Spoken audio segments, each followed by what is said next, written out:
तो दोस्तों, मैं शेफाली आपका स्वागत करती हूँ अपने यूट्यूब चैनल शुभारंभ में। आज बहुत दिनों बाद आपसे बात हो रही है, बहुत दिनों बाद आपसे रूबरू हो रही हूँ। उसके लिए माफ़ी चाहती हूँ, लेकिन कारण ही कुछ इस तरह का था कि नहीं हो पाया। हुआ यूँ कि जुलाई 7 को मेरी माताजी अचानक हमें छोड़कर चली गई।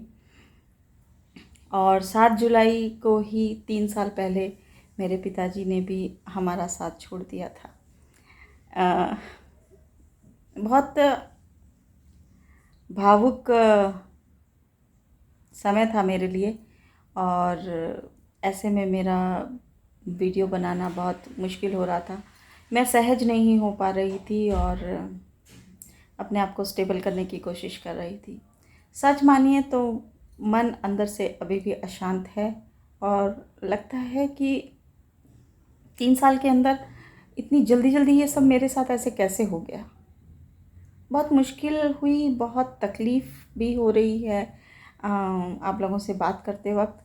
लेकिन हमारे को जैसे हमारे माँ बाप सिखाते थे कि कभी हमने अगर उनसे कुछ ऐसी डिमांड की जो वो किसी चीज़ को पूरा करने में सक्षम नहीं थे या कोई और प्रॉब्लम थी, तो उन्होंने हमेशा एक बात बोलते थे, अपने से नीचे वालों को देखो कि वो भी तो रह रहे हैं, वो भी इन्हीं थोड़ी सी ज़रूरतों के साथ अच्छे से जीवन ले रहे हैं। लक्ष्य हमारा अच्छा जीवन होना चाहिए। लाइक सभी माँ बाप कहते हैं, वैसे मेरे माँ बाप भी कहते थे। लेकिन ये सिर्फ बात हमें मटीरियलिस्टिक दुनिया के लिए ही नहीं है, बल्कि उस उन दो बातों के लिए भी है। एक जन्म और एक मृत्यु के लिए भी है, कि अपने से नीचे वालों को ज़रूर देखना चाहिए। जब जन्म होता है, हमारे यहाँ बेटा हुआ कि बेटी हुई, इस चीज़ की परवाह नहीं करनी चाहिए। कई लोगों के यहाँ ईश्वर की कृपा से 4-4 5-5 बेटियाँ होती हैं, और किसी के यहाँ अगर दूसरी बेटी भी हो जाती है तो वो उससे तकलीफ़ होने लगती है, या किसी के यहाँ बेटे ही बेटे हैं, वो बेटियों के लिए तरसते रहते हैं। तो हर चीज़ में आप ये देख सकते हो कि लोग किन किन परिस्थितियों में खुश रहने की कोशिश करते हैं। अब मेरे माता पिता भी चले गए 3 साल के अंदर अंदर। मेरा पर्सनल लॉस है, और बहुत खालीपन भी लगता है। लेकिन जब मैं अपने दुख को उन बच्चों के साथ कंपेयर करती हूँ जिनके माता पिता कोरोना के टाइम में चले गए। कितने बच्चे ऐसे हैं जिनके दोनों माता पिता कोरोना काल में असमय मृत्यु का शिकार हुए, और लेकिन वो बच्चे हैं, जिंदा हैं, जी रहे हैं, जीवन को आगे ले जा रहे हैं। मैं तो फिर भी अपने आप को भाग्यशाली मानूंगी कि 45 साल तक मेरे पिताजी का साथ रहा, और 48 साल तक मेरी माता का साथ मेरे साथ रहा। ये कहना जितना आसान है, इसको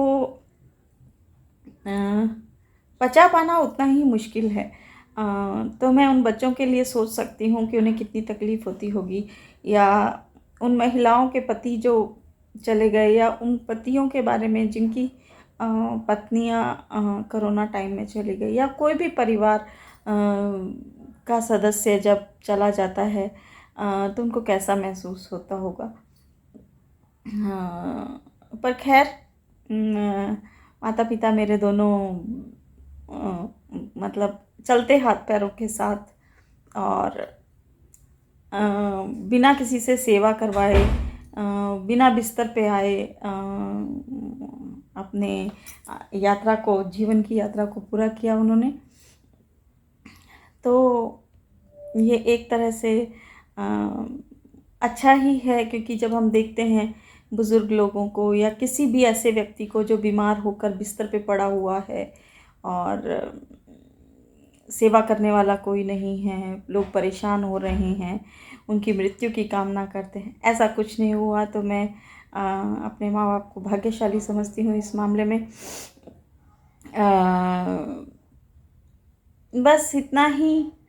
जीवन है, निरंतर चलता रहता है, आपको खाना भी खाना पड़ता है। घर में मृतक का शरीर पड़ा है, उसके बावजूद आपको खाना पड़ता है, आपको नहाना पड़ता है, आपको सब काम करने पड़ते हैं। और जीवन की निरंतरता इसी चीज़ में है। जीवन शाश्वत है और आत्मा अमर है, ऐसा बोलते हैं, तो निश्चित रूप से उन दोनों ने कहीं ना कहीं कोई नया जन्म ले लिया होगा, नई यात्रा की शुरुआत हो गई होगी। और बस क्या कहूँ, बहुत समझाने की कोशिश करती हूँ, खुद को बिज़ी रखने की कोशिश करती हूँ। धीरे धीरे जीवन अपने ढर्रे पे आ रहा है, अपनी ज़िंदगी पटरी पे आ रही है और जीवन की निरंतरता चलते जाने में ही है। ये बात अच्छी तरह से तब समझ में आती है जब हम किसी ऐसी चीज़ के साथ दो चार होते हैं।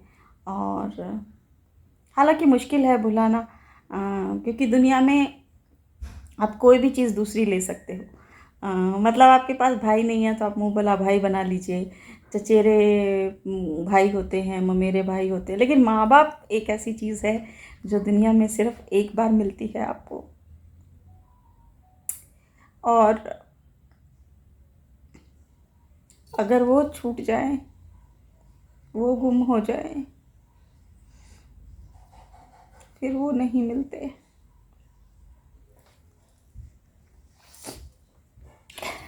देखिए, मैं इतना समझाने की खुद को कोशिश करती हूँ लेकिन फिर हार जाती हूँ। एनीवेज, अपने आप को जीवन की दिनचर्या में ढालते हुए चलिए कुछ बनाते हैं।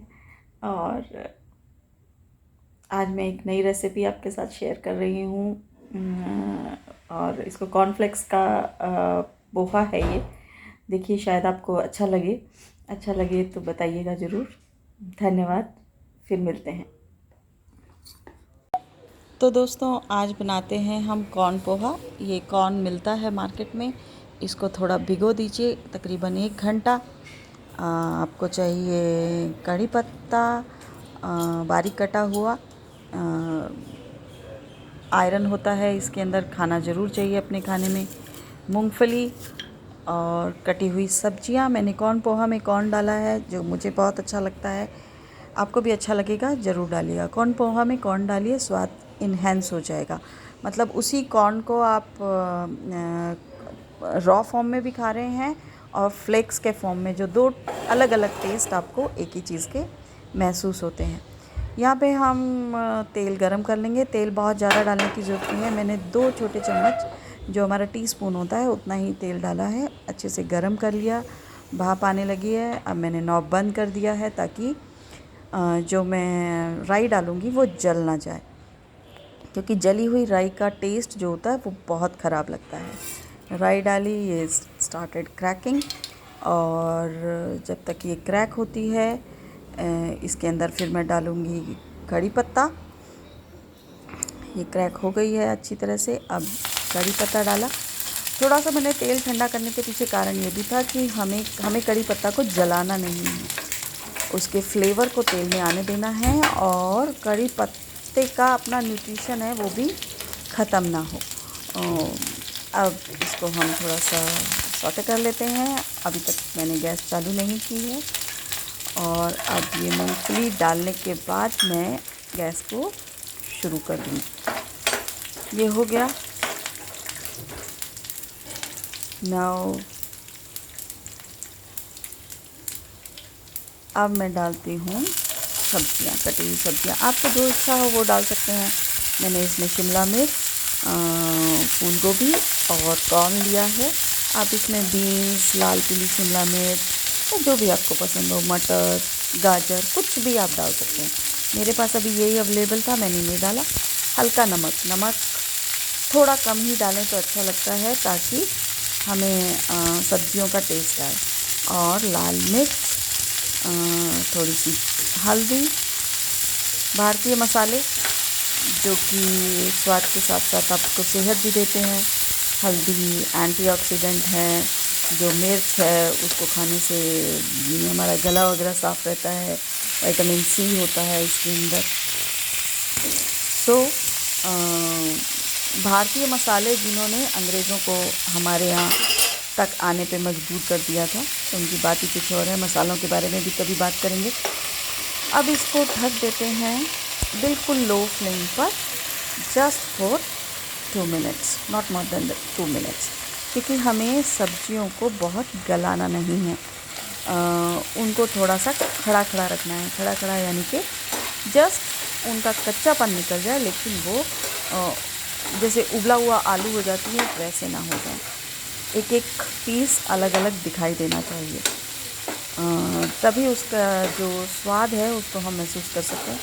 बस एक ही चीज़ है, मैं अपना पूरा खाना बनाते वक्त, चाहे मैं किसी भी तरह का खाना बनाऊं, अनलेस एंड अनटिल ज़रूरत नहीं है कि फ्लेम तेज़ की जाए, मैं फ्लेम तेज़ नहीं करती। क्योंकि जैसे ही हम फ्लेम तेज़ करते हैं, हमारे जो खाने के न्यूट्रिशन होते हैं वो बहुत तेज़ी से भाप बनकर ऊपर उड़ने लगते हैं, और हीट न्यूट्रिशन को ख़राब ही करती है। तो ये हो गया है, और अब हमने डाला ये भीगा हुआ पोहा, कॉर्न का पोहा। कॉर्नफ्लेक्स हैं ये, इनको मैंने भिगो दिया था तकरीबन 1-1.5 घंटे के लिए, हल्का पानी डाल के, और ये इस तरह हो गए। लेकिन इसके अलावा वो कॉर्नफ्लेक्स जो हम दूध में डाल के खाते हैं उसका भी पोहा बन सकता है, लेकिन उसको हम ज़्यादा देर भिगो नहीं सकते। उसको हम बिल्कुल वैसे ही ट्रीट करते हैं जैसे कि हम अपने नॉर्मल राइस पोहा को ट्रीट करते हैं। फटाफट पानी में डाला, निकाला, और थोड़ी देर के लिए रखा और बना लिया। थोड़ी देर मतलब 2-5 मिनट, जैसे हम राइस पोहा को रखते हैं। बट ये जो पोहा है कॉर्न का, इसको हमें तकरीबन 1 घंटा भिगोना पड़ता है। अब इसको अच्छे से उलट पुलट करिए, सब्जियों को अच्छे से मिलाइए, और फ्लेवर जो सब्जियों का है वो आपके कॉर्न के अंदर जज्ब होना शुरू हो जाएगा। जज्ब होने को क्या कहेंगे, मैरिनेशन होना शुरू हो जाएगा। और देखिए क्या खूबसूरत कलर लग रहा है, और खुशबू, बहुत ही अच्छी खुशबू आ रही है सब्जियों की, पोहे की, कॉर्न की। लाजवाब खाने में लगता है ये। और अब इसको मैं फिर से ढक दूँगी ज़्यादा से ज़्यादा 2 minute, not more than 2 minutes. और 2 मिनट हो गए हैं, अब हम इसको हटाते हैं। देखिए कलर चेंज हो गया और थोड़ा सुनहरा कलर हो गया, और खाने के लिए बिल्कुल मेरा मन लालायित हो रहा है क्योंकि बहुत दिनों बाद कुछ मैंने अच्छा बनाया है, मन नहीं कर रहा था। Last but not the least, नींबू पानी, जैसे कि हम अपने पोहा में डालते हैं।